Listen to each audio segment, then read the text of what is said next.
반갑습니다. 오늘은 이사야 39장 제1 이사야 마지막 장을 함께 말씀을 나누도록 할게요. 마지막 절입니다. 8절 히스기야가 이사야에게 이르되 당신이 이른바 여호와의 말씀이 좋소이다 하고 또 이르되 내 생전 평안과 견고함이 있으리로다 하니라. 자아중심적 사고, 이것은 자아숭배입니다 라는 제목으로 말씀을 나눕니다. 이사야 39장은 생명 연장 이후 히스기야의 모습을 소개하고 있죠. 38장 어제 장에서 15년의 생명 연장에 성공한 히스기야, 그는 자기중심적인 모습을 보이고 있고 실패하는 미래를 만들었다. 이 자아라고 하는 우상은 여러분, 정말 지독하게 인간을 괴롭히는 모든 우상의 근원이라고 생각을 하거든요. 우리가 추구하는 행복, 감정, 자유, 돈, 성공, 권력, 종교, 정치, 사회 그 모든 영역에서 사실은 바탕에 깔려 있는 것이 자아라고 하는 것이죠. 너희가 무엇을 먹든지 마시든지 무엇을 행하든지 다 하나님의 영광을 위해 하라. 이렇게 주님이 말씀하셨지만 또 바울도 그 말을 거론을 하지만 대부분의 인간은 자기 자신의 영광을 위해서 인생을 살아가는 것이 아닐까. 이게 우리의 참 모습이 아닐까. 바뀌어야 되는 거죠. 바뀌어야 되는 거. 쉽지가 않죠. 하지만 노력을 해야 한다는 봐요. 우리가 하나님의 영광을 위한다라는 게 뭘까? 하나님이 계셔야 할 자리에 하나님을 계시게 하는 거죠. 쉽게 말하면. 내가 서 있을 자리에 내가 서 있어야 된다라는. 그런데 우리가 살다 보면 그런 걸 놓칠 때가 많다. 죽을 병에서 기적적으로 회생한 히스기야. 그의 후반기 15년은 사실 가만히 자세한 내용이 기록되어져 있는 것은 아니지만 그럼에도 불구하고 히스기야가 고백하고 있는 말씀 속에서 사실 히스기야가 어떤 모습으로 15년을 살아왔는지 우리는 감지할 수 있다는 거죠. 나는 누구인가라는 질문이 중요하다라는 거 모르는 사람이 세상에 어디에 있겠습니까? 철학자들은 나는 누구인가에 대한 대답을 찾기가 참 쉽지 않았어. 무한 호텔로 반복한다라고 표현을 하기도 하죠. 문제는 그 질문에 정확한 대답을 할 수 있는가? 나 자신은 그 대답을 가지고 있는가? 여러분 그 대답을 가지고 계십니까? 저는 이 대답을 반드시 가져야 한다고 보거든요. 왜? 이 질문에 대답을 가지고 있는 사람들만이 자아우상에서 벗어날 수 있다고 저는 믿기 때문에 그래요. 내가 누구인지를 깨달아야 돼요. 우리는 하나님의 피조물이고 하나님은 사랑하신 우리는 죄인이지만 의인된 존재이죠. 그래서 내가 하고 싶은 일이 아니라 내게 하라고 주신 일이 가장 소중한 것이고 세상에 많은 사람들을 만나지만 80억 모두를 만나고 살지 않잖아요. 하나님은 내게 주신 사람들을 내가 사랑, 내게 주신 말씀으로 그 영혼들을 돌보고 이것만 우리가 인생을 요 제가 말씀드린 이 세 가지의 초점을 맞춰서 인생을 살아간다면 여러분 그냥 제가 믿는 한 우리의 중심이 우리의 삶이 중심 있는 삶이 될 확률이 대단히 높다 하고 저는 생각을 하거든요. 여러분 나는 누구인가에 대해서 해답을 내리지 못하는 사람들은 자기 자신을 사랑하는 것에 초점을 맞추며 인생을 살아갈 수밖에 없거든요. 왜? 이건 노력이 필요하지 않기 때문에 그래요.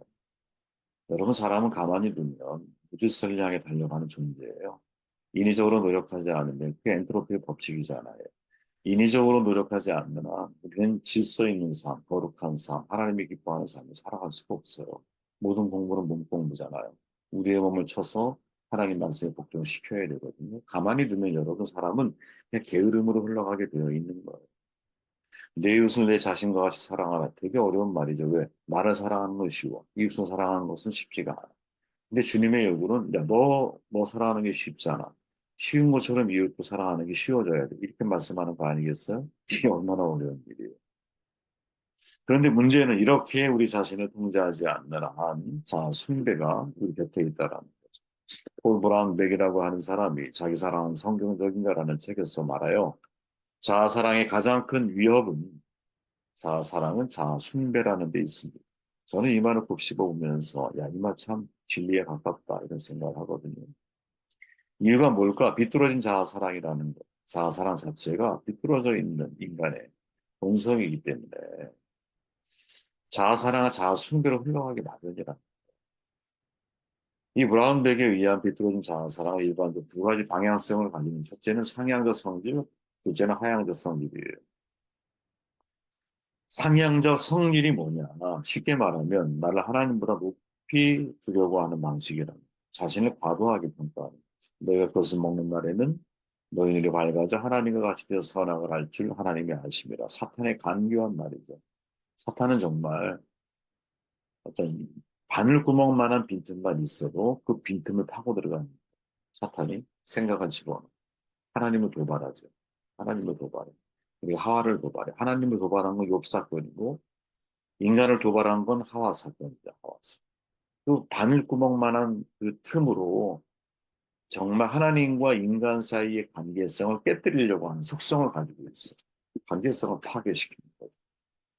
정말 무서운 정말 사탄의 전략이라고. 아담과 하와는 굴복하죠.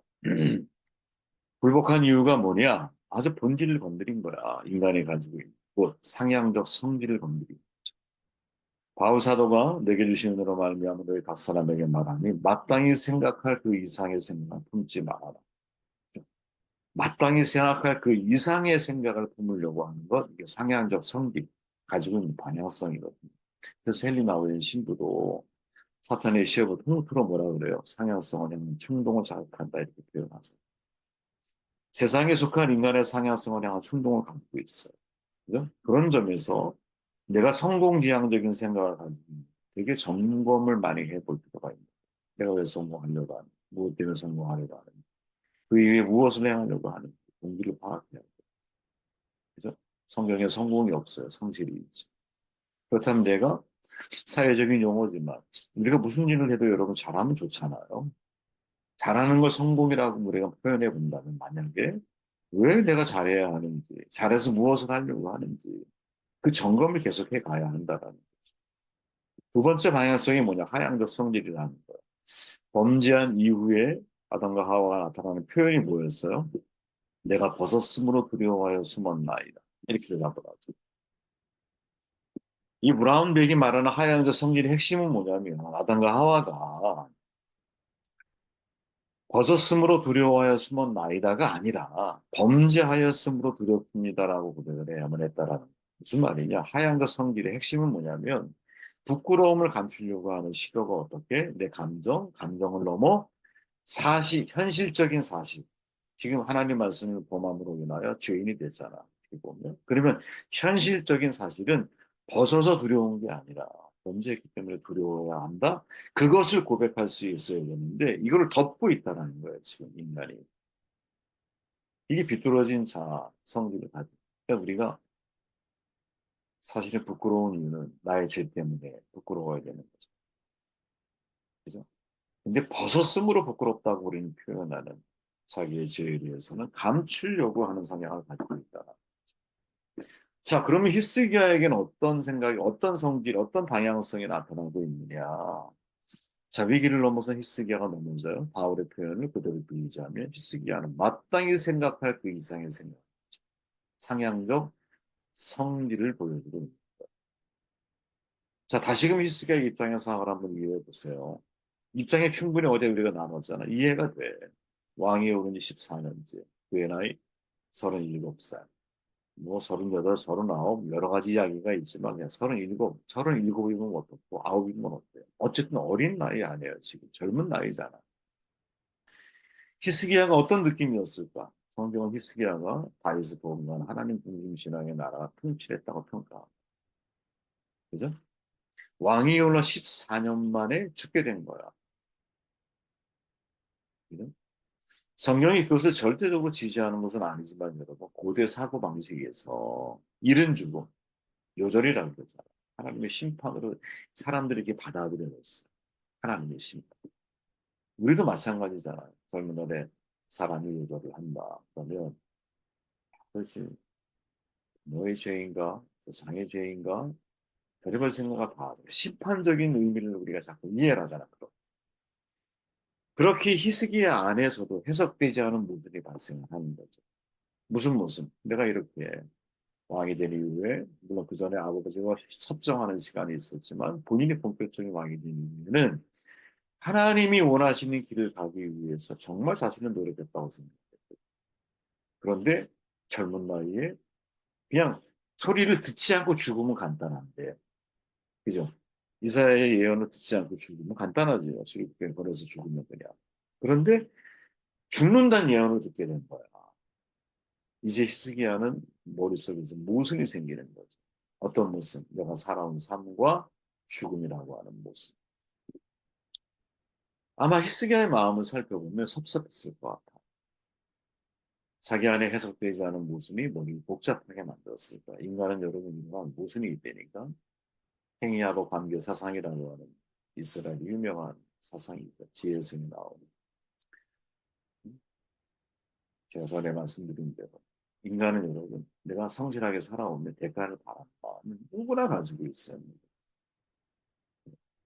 히스기야도 예외가 아니었을 거라는 거야. 그 증거가 어디에 나타났냐? 열왕기하 20장을 보니까 낯을 벽으로 향하고 여호와께 기도하여 이르되 일단 그가 벽을 보고 앉았다라는 사실이 마음에 들어요. 면벽 기도죠.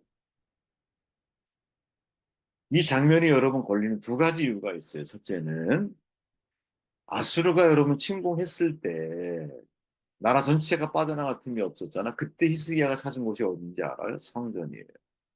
아무리 두려워도 이 상황을 타개할 수 있는 유일한 해결자는 하나님밖에 없다. 확신했기 때문이에요. 그런데 지금 히스기야는 하나님의 집 성전을 찾지야. 그리고 어떻게 몸을 돌려 벽을 향해 앉아. 처음에 여러분 이거 면벽 기도인데 더 이상 막다른 길, 해결자는 하나님밖에 없습니다. 긍정적으로 바라보면 그런 표현일 수 있겠죠. 유대 사회에서 면벽이 무슨 의미를 가지고 있나 살펴보니까 자료가 거의 없어. 그런데 그냥 상식적으로 우리가 한번 생각을 해보면 우리 문화와 히브리 문화가 정확하게 일치하는지는 모르겠지만 벽을 보고 앉는다라는 것은 삐졌다라는 거죠. 히스기야의 기도의 내용을 보면 여러분 이유를 묻지 않아. 다만 자신의 옳음을 강조하고 현재 상황에 대해서 자기가 할 수 있는 최고의 표현, 통곡을 하고 있어요. 그 통곡의 내용 속에 고백되는 히스기야의 말을 보면 이렇게 말해요. 여호와여 구하오니 내 진실과 전심으로 주 앞에 행하며 주께서 보시기에 선하게 행한 것을 기억하옵소서. 그리고 심히 통곡하라. 이유를 묻지 않아 하나님 왜 나를 데려가시려고 했어요? 이유는 생략돼 있고 히스기야가 표현하고 있는 고백 속에서는 하나님 내가 열심히 잘 살아왔잖아요. 이 말이거든요. 종교개혁 했잖아요. 깨끗하게 만들었잖아요. 나라를. 그걸 하나님 앞에 주장하고 있어요. 그러니까 이 고백을 하고 있는 히스기야의 마음 속에는 저항의식. 지금 나에게 주신 현실. 이게 정당한 판결이 아니라는 거죠. 하나님이 지금 나에게 갚으셔야 할 빚이 있다라는 느낌이 든다는 거죠. 내가 선하게 살아왔어요, 하나님. 그럼 이제 어떻게 하셔야 돼요? 나에게 죽음을 주면 안 되죠. 14년밖에 안 되고. 이제 나라가 깨끗해져 가잖아. 이렇게 말해. 나 아직 기억도 없어, 베를리를. 이렇게 말하는 거지. 선하게 행한 것을 기억하옵소서. 이렇게 말합니다. 되게 주목해야 하지. 자, 여기에 여러분들이 걸림돌이 될 수 있으니 이사야의 오늘 본문에 있는 내용으로 들어가 보면 이사야에서 우리의 눈에 걸리는 두 구절이 있어요. 4절과 8절인데 이사야가 이르되 그들이 왕의 은들에서 무엇을 보았나이까 하니 히스기야가 대답하되 그들이 내 궁전에 있는 것을 다 보았나이다. 내 창고에 있는 것으로 보이지 아니한 보물이 하나도 없나이다. 8절 히스기야가 이사야에게 이르되 당신이 이른바 여호와의 말씀이 줬소이다 하고 또 이르되 내 생전에는 평안과 견고함이 있으리로다. 자, 치명적인 질병의 위기를 넘어서다가 또다시 돌부리에 걸려 넘어서다 넘어지는 인생. 이게 히스기야예요. 이게 뭐예요? 자기중심적 사고에 걸려 넘어져. 추가된 15년의 생명 연장이야. 이스라엘 공동체를 위한 공동적인 시간이야. 왕이니까. 왕이기 때문에 그런 거예요. 왕이기 때문에. 그에 걸맞는 후계자를 준비하는 시간이어야 돼요. 당연히. 당연히 그렇게 가야 되는 게 맞아. 철저하게 이스라엘 공동체를 위해서 사용되어도 부족한 시간인데, 그죠? 지금 히스기야는 완전히 자기 욕망에 만족해 있는 사람으로 변질돼 버렸어. 히스기야 두 가지 고백을 하거든요. 내 궁전, 내 창고. 그리고 8절에 가면 내 성전에 내 생전의 편안함과 견고함. 이게 무슨 말이에요? 철저하게 자기는 사고에 사로잡혀 있다는 자아사랑. 이것이 그의 15년의 삶의 우상이 되어요. 화분 속 화초가 눈에 띄게 색이 옅어지고 축 처도 생기가 없어 보이는 것을 발견하고 그래야 물을 주고 또 주고 또 주면서 신경을 썼지만 화초는 결국 죽어버렸어. 화초가 아무 말을 할 줄 알았다면 다급히 물을 그만 줘도 돼. 그보다 해칠까. 신선한 공기가 필요해. 물은 충분해. 라고 소리쳤을지 모릅니다. 화초를 위해 한 일이지만 필요해서 많은 물을 주며 뿌리가 썩는다는 사실은 몰랐기 때문에 그는 화초의 생기를 아선 그리고 말았습니다. 어느 시인의 고백이거든요. 타인의 입장에서 생각하지 못하고 자신의 관점에서만 보고 판단하는 것. 이게 자기중심적 사고라고 보통 우리가 말해요. 사랑하기 때문에 헤어지자고 했는데 정말 상대를 위한 이별인지 상대를 배려하는 것인지 말은 잘 포장되어져 있는데 그죠? 사실은 그 속에 자기 중심적인 생각을 가지고 있는 사람 너무나 많죠. 너무나 많아. 이 자기 중심적인 사고는 어린아이적인 사고. 그죠? 만물이 나를 중심으로 움직이는 거야. 지구의 중심이 나. 정말 위험한 거죠. 정말 안타까운 장면이라고 봐요. 히스기야의 이 후반생 15년이. 그리고 히스기야의 삶을 추적해 보면 그의 기도 속에 또 그가 바벨론 사신이 왔을 때 했던 반응 속에 그가 어떠한 사고를 가지고 있는지가 사실은 좀 이제 선명하게 드러나고 있다고 봐요. 아까 제가 말씀드린 대로 그의 기도의 내용 속에 숨겨져 있는 내가 진실과 전심으로 주 앞에 행하며 주께서 보시기 선하게 행한 것을 기억하옵소서. 이게 행위, 화복, 관계, 사상이거든요. 내가 하나님 앞에 이렇게 행동했으니까 하나님 나에게 모순적인 질병, 죽음이 아니라 내가 행한 것만큼 선하게 나에게 하나님이 응답하시게 되는 게 맞지 않습니까? 그죠? 내 행위로 하나님의 복을 받으려고 하는 신앙 고백이 있죠. 근데 인생이라고 하는 것은 여러분, 이게 통용되지 않는, 인과율이 적용되어지지 않는, 인과응보가 적용되지 않는 그 신앙의 길이라는 게 있는 거고, 하나님의 인과율을 초월해 계신 분이잖아. 하나님의 자유를 우리는 생각을 해야 돼요. 히스기야는 그걸 못 보죠. 근데 하나님이 감사하게도 생명을 연단시켰어. 그 이후에는 마치 죽음의 고비를 넘긴 이후에, 야, 내가 앞으로 15년의 삶을 어떻게 살아갈까? 야, 나를 위해 인생을 살아야겠다. 우리가 중년의 유혹이 뭔지 아세요, 여러분? 중년 이후에 많은 사람들이 자기가 살아온 삶에 대해서 돌아보면서 나를 잃어버린 삶이었다고 안타까워요. 그러면서 야, 이제는 나를 위해서 좀 인생을 살아야겠구나 이렇게 말하거든요. 저는 그게 유혹이라고 봐요. 아니에요, 여러분. 보네포의 고백을 잊으면 안 돼요. 보네포가 말하잖아요. 타자를 위한 존재. 이게 교회의 정체성이에요. 마지막 순간까지 여러분, 나를 지워가는 인생을 살아가는 게 좋아요.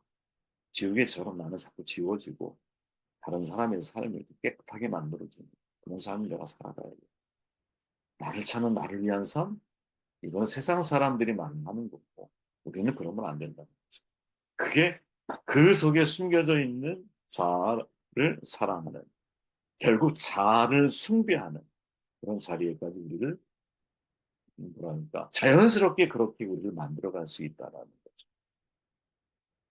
이사야 39장에 이제 이 제일 이사야가 마무리되어지는 장면 40장부터는 이스라엘의 회복에 대한 메시지가 선포되죠. 이 모습을 보면서 야 우리가 하나님 앞에 어떤 신앙의 모습을 가지고 있는지 나이가 들어갈수록 오히려 나를 찾아가는 삶을 살아가려고 하는데 그 말 속에 숨겨져 있는 자아우상 무엇이 뭔지를 살피는 지혜가 저와 여러분의 삶